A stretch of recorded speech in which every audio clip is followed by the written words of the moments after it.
एक बार की बात है, एक बड़े शहर में एक बड़ी कंपनी का नया ऑफिस शुरू हुआ।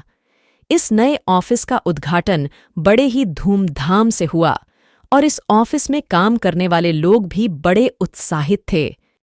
इस कंपनी का एक नया कर्मचारी आर्यन भी इस उत्साह में शामिल था, लेकिन उसके पहुंचते ही कुछ अजीब घटनाएं शुरू हो गईं। वह अपने डेस्क पर बैठ जाता है और अपने काम में ध्यान लगाने लगता है, लेकिन उसके ध्यान को खींचता है एक अज्ञात संदेश जो उसके कंप्यूटर के स्क्रीन पर प्रकट होता है। आर्यन, क्या आप अकेले हैं? यह संदेश उसके कंप्यूटर पर लिखा होता है। आर्यन की आंखें विचलित हो जाती हैं। कौन है जो उसके साथ खेल रहा है? क्या यह कोई प्रैंक है या कुछ और? अपने संदेह को दूर करने के लिए आर्यन उस संदेश को उत्तर देता है। हाँ, मैं अकेला हूं। कौन हो आप? लेकिन कोई उत्तर नहीं आता। आर्यन को लगता है कि यह एक हास्य या प्रैंक हो सकता है। एक दिन आर्यन को अपनी कमरे के अंदर एक और संदेश मिलता है। तुम्हारे साथ कोई है? यह संदेश पढ़ता है। आर्यन का दिल धड़कने लगता है। कौन है जो उसके खिलाफ है और क्यों? एक रात आर्यन को अपने ऑफिस में कुछ अनोखे ध्वनियाएं सुनाई देती हैं। वह चुपचाप अपनी कमरे की दिशा में बढ़ता होता है और ध्यान से सुनता है। ध्वनियों की गूंज किसी अज्ञात स्त्री की तरह सुनाई देती है, जो कुछ कहने की कोशिश कर रही है। तुम्हारे खोखले ख्वाबों की तस्वीर जल्द ही सच्चाई बनेगी। आर्यन को अब खुद से सवाल पूछने की आवश्यकता होती है। क्या यह सब कुछ उसकी मानसिक स्थिति का परिणाम है या कुछ और? वह अपने आत्मविश्वास को पुनः प्राप्त करने का प्रयास करता है और अपने संदेह का सामना करने के लिए तैयार होता है। जब वह अपनी टेबल पर जाता है तो वह एक बड़े पैकेट के साथ खुद को पाता है, जिसमें उसकी तस्वीरें और नोट्स होते हैं। उस पैकेट में एक नोट होता है जिसमें एक संदेश होता है। आर्यन का दिल धड़कने लगता है। उसने उस पैकेट को खोला और उसमें से एक पर्चा निकाला। पर्चे पर एक गति लिखी गई थी। गाड़ी से बाहर आओ और मुझसे मिलने के लिए तैयार रहो।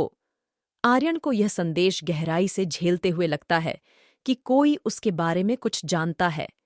वह उस पर्चे के साथ जो संदेश दिया गया था कि गाड़ी पर जाने के लिए तैयार होता है और उसे जिससे भी मिलना है वह बंदूक संबंधित लोग हो सकते हैं। वह अपने मन को वश में करके तैयार होता है और घर के बाहर निकलता है। गाड़ी में बैठने के बाद आर्यन को अपने मन की कुछ शांति मिलती है। वह अपने आत्मविश्वास को पुनः प्राप्त करता है और आगे बढ़ने के लिए तैयार हो जाता है। उसे एक नए स्थान पर ले जाया जाता है। वह वहां पहुंचते ही देखता है कि एक व्यक्ति उसका इंतजार कर रहा है। वह अज्ञात है। नमस्ते, मैं आर्यन हूं। नमस्ते आर्यन, मैंने तुमसे मिलने का फैसला किया है क्योंकि मुझे लगता है कि तुम्हारे पास जवाब है। जवाब? किस प्रश्न का?